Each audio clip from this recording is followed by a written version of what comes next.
तो हेलो दोस्तों, स्वागत है आप लोगों को विनय सर ऑलराउंडर यूट्यूब चैनल में। तो अब क्वेश्चन नंबर 7 पहुंच चुके हैं।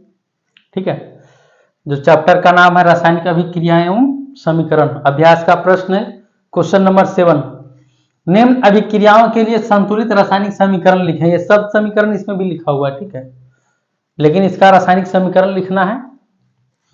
जैसे मैं पहले calcium hydroxide plus carbon dioxide, calcium hydroxide, तो कैल्शियम हाइड्रोक्साइड का सूत्र पहले भी याद होगा, CaOH का होल 2 होता है, ठीक, और कार्बन डाइऑक्साइड का CO2 होता है। उसके बाद कैल्शियम कार्बोनेट CaCO3 और जल का होता है H2O। ठीक, तो इसमें देखना है कि समीकरण ये हम पहले लिख चुके हैं कि ये संतुलित है या नहीं है। ऑक्सीजन देखना है 3 और 1 4 इधर है, 2 और 2 4। हाइड्रोजन 2 इधर है राइट साइड में, लेफ्ट साइड में भी 2 है। कार्बन 1 है तो कार्बन 1 यहां भी है और यहां कैल्शियम 1 है तो कैल्शियम यहां भी 1 है। मतलब ये समीकरण जो लिखे हैं संतुलित है, ठीक है ऑलरेडी। अब है zinc plus silver nitrate. Zinc का रासायनिक सूत्र होता है Zn, सिल्वर नाइट्रेट AgNO3, ठीक है, सिल्वर नाइट्रेट होता है। उसके बाद बनता है क्या, जिंक नाइट्रेट, ठीक, ZnNO3 का whole 2 plus silver, silver Ag, ठीक। तो इसको भी संतुलित करना है। तो आइए देखते हैं। यहां देखना है 3 गुना 6 ऑक्सीजन है, लेकिन यहां 3 ही है, 2 से इसको गुना कर दो, 2 से गुना हो गया। अब इसको मिलाना है, Ag 2 हो गया तो 2 यहां से भी कर दो, 2 से, ठीक। उसके बाद और मिलाना, नाइट्रोजन 2 है, यहां भी 2 है नाइट्रोजन, Ag भी 2 है, 3 गुना 6 ऑक्सीजन, ऑक्सीजन हो गया। अब जिंक 1 है तो यहां भी 1 है, हो गया संतुलित, ये भी संतुलित। उसके बाद चलते हैं C number, aluminium plus copper. Aluminium का ये एल होता है, कॉपर क्लोराइड सी, कॉपर का Cu होता है, क्लोराइड का Cl2, CuCl2, ठीक है। एल्युमिनियम क्लोराइड देखो यहां ये एल्युमिनियम क्लोराइड के साथ मिल जा रहा है, ठीक है। Aluminium AlCl3 plus copper, copper बाहर निकल रहा है, ठीक। तो इसको भी संतुलित करना है, CuCl2, यहां क्लोरीन 2 ही है लेकिन यहां 3 है, 3 है तो यहां हम 2 से गुना कर देते हैं। 3 गुना 6 क्लोरीन हो गया, 6 क्लोरीन और 3 हो गया, 3 गुना 3 से यहां गुना किए तो 3 गुना 6 क्लोरीन, यहां भी यहां भी। लेकिन एल्युमिनियम यहां 2 है तो 2 से यहां भी गुना करना पड़ेगा, 2, ठीक। अब कॉपर 3 हो गया तो 3 यहां से हो गया, संतुलित। क्लियर। ये aluminium plus copper chloride, aluminium chloride plus copper, ये सूत्र याद रखना कि एल्युमिनियम का क्या होता है, कॉपर क्लोराइड बनता है तो उसमें क्या कैसे लिखा जाता है, एल्युमिनियम क्लोराइड बनता है तब क्या होता है, कॉपर बाहर निकल रहा है, ठीक है, याद रखना है। सिल्वर नाइट्रेट ये स्पेशल याद रखना कि AgNO3 होता है, ठीक है। जिंक नाइट्रेट जब भी निकलता है तो यही निकलता है, ZnNO3 का होल 2, ठीक। और कैल्शियम कार्बोनेट CaCO3, ठीक है, और कैल्शियम हाइड्रोक्साइड ये होता है, कैल्शियम हाइड्रोक्साइड, ठीक। अब चलते हैं बेरियम क्लोराइड BaCl2, ठीक है, barium chloride plus potassium sulphate K2SO4, potassium sulphate है K2SO4, BaCl2 बेरियम क्लोराइड बनता है क्या है, बेरियम सल्फेट। देखो यहां Ba बेरियम सल्फेट के साथ और K2Cl2 पोटेशियम क्लोराइड निकल रहा है बाहर, ठीक है। यहां द्विविस्थापन अभिक्रिया हो रहा है, दोनों अलग हो रहा है, ठीक।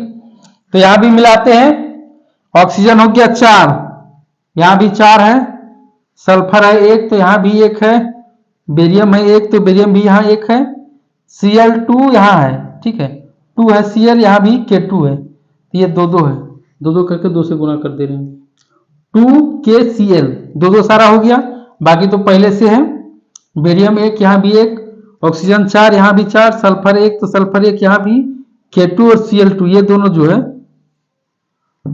ये दोनों यहां पर आ गया, ठीक है, 2KCl। तो ये बहुत शॉर्टकट में समझ में आ गया। लेकिन याद रखना ये होगा कि कैल्शियम कार्बोनेट का लिखा कैसे जाता है, उसका सूत्र CaCO3, ठीक है, लिखने के बाद ही संतुलित करना होगा, पहले नहीं होगा, ठीक। तो ये भी समझ में आ गया होगा सारा, ये संतुलित है, ये संतुलित है, ये भी संतुलित है, ये भी संतुलित है, और इसको भी, ये भी संतुलित है।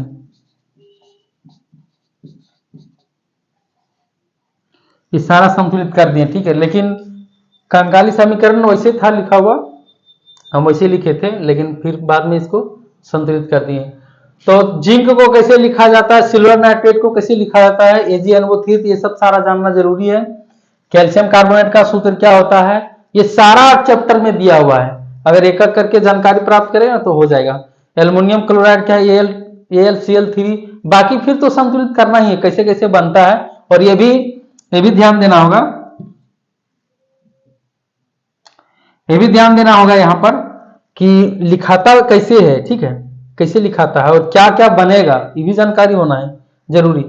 तो ये तो पहले दे दिया कि कैल्शियम हाइड्रोक्साइड कार्बन डाइऑक्साइड के साथ मिलकर के क्या बनाता है, कैल्शियम कार्बोनेट प्लस जल बनाता है। तो कैल्शियम कार्बोनेट यहाँ पे लिखा हुआ है, कैल्शियम कार्बोनेट बनाता है, लेकिन उसका सूत्र जानकारी रहना जरूरी है। जल का सूत्र H2O होता है, ठीक है।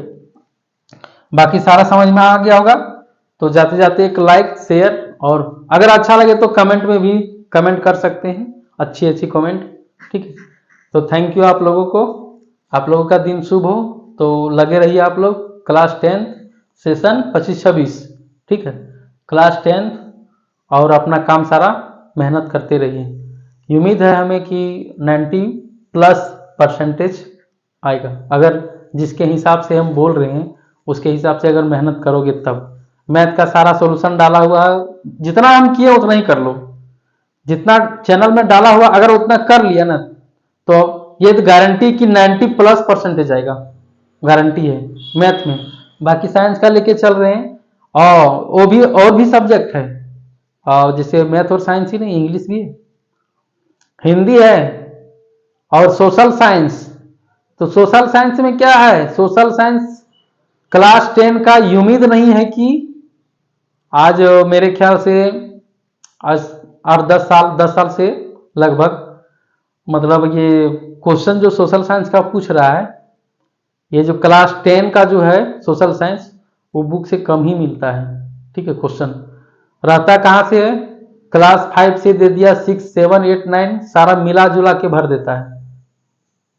और सोशल साइंस का जो क्वेश्चन है हमेशा चेंजिंग ही रहता है। तो उम्मीद करते हैं कि उधर भी थोड़ा जानकारी कर लेगा 5, 6, 7, 8, 9 का, तो बेहतर उसमें भी मार्क्स आएगा। लेकिन सबका तो कम ही आता है, क्योंकि जानकारी नहीं रहता है कि कहाँ से दे देता है क्वेश्चन, और बाद में जब पूछते हैं बोल क्वेश्चन क्या हुआ, कैसा क्वेश्चन था, क्वेश्चन एक भी किताब से नहीं था, 2-4 को एक दो क्वेश्चन रहता है बस, उतना ही, उससे ज़्यादा नहीं मिलेगा। ठीक है, तो चलते हैं फिर नेक्स्ट वीडियो में मिलेंगे। धन्यवाद आप लोगों को।